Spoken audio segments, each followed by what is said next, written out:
Welcome back. It's been a while since we last caught up, and with some pretty hefty changes to the map pool and another agent added into the mix, it's time to get you up to date with everything that is currently going on within the meta.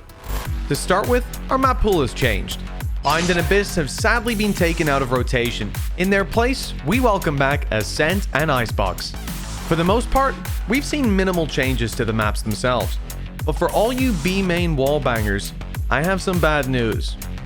The main difference, however, is how the maps are being played. Both maps have cult classic compositions, however recently we have seen a lot of teams coming in with fresh ideas. On Icebox, this variety has spiced up the map to a new degree. Last episode's focal point Teo has had massive impact, with every single team on week 1 running the agent. With impressive plant denial on defense and the same impulse plants on attack, it's really not a surprise. A little more surprising is the other agents being picked.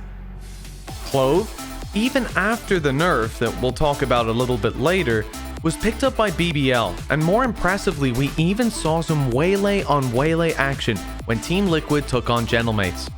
On Ascent, we're seeing some fantastic usage of Deadlock, with Malzy being a shining star in his matchup versus Team Heretics, where he gave us a perfect display on how the Gravity Net becoming a signature ability can be used alongside a huge depth of different setups. As I am sure you're all aware, Waylay was released just after Masters Bangkok, and it has to be said, the reviews from across the scene are incredibly mixed.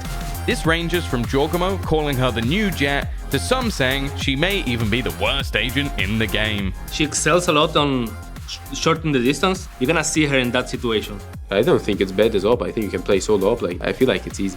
In my opinion, it's definitely not the Jet killer, or like the better Jet, because Jet's just a better op agent. This, however, didn't stop our EMEA superstars from trying her out in week 1, with appearances on Icebox and Ascent.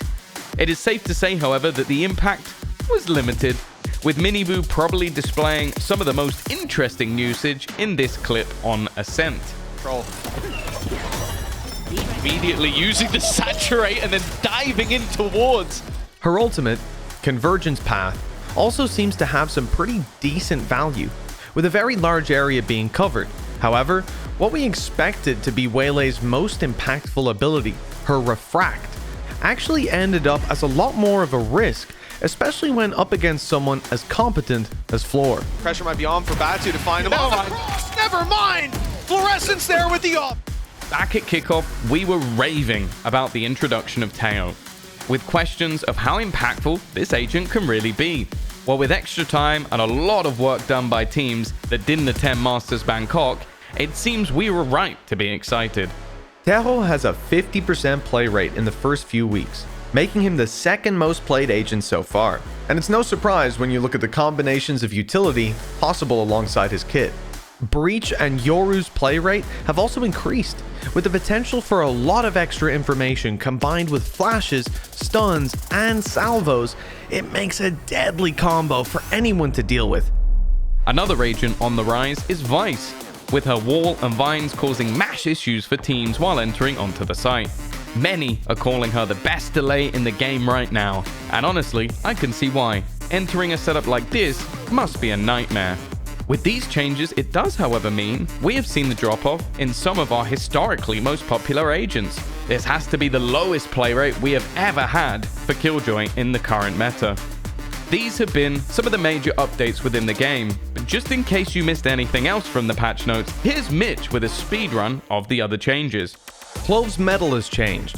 Their smokes recharge slower, and they have a longer health buff, but less of a speed boost. Deadlock's Barrier Mesh is no longer a signature ability, and has been replaced with GravNet, which now has a 40-second cooldown, although it is slightly smaller than before. ISO can only have one undercut, but it now suppresses enemies alongside vulnerability. And you'll also now get more of a movement tag when you're shot with double tap active. Teho's Guided Salvo now does 50% damage to utility rather than the 100% that it was at kickoff. KO's flash now pops 0.8 seconds after bouncing off a surface, with a unique wind-up sound cue. Underhand flashes last longer, and there's a neat new minimap icon to help you track his flash in flight. Yoru's fake out cost went from 100 to 200, and Vyse saw a big nerf with her Razor Vines and Wall now lasting 3 and 2 seconds less respectively. Of course, it's still early in Stage 1 for the meta to truly be decided, but with playoffs fast approaching, we are still seeing a mass amount of clever adaptations.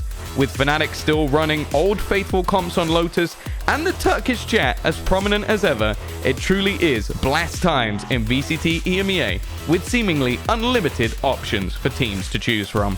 For all the action, make sure to check out VCT EMEA on socials, and we'll catch you this week.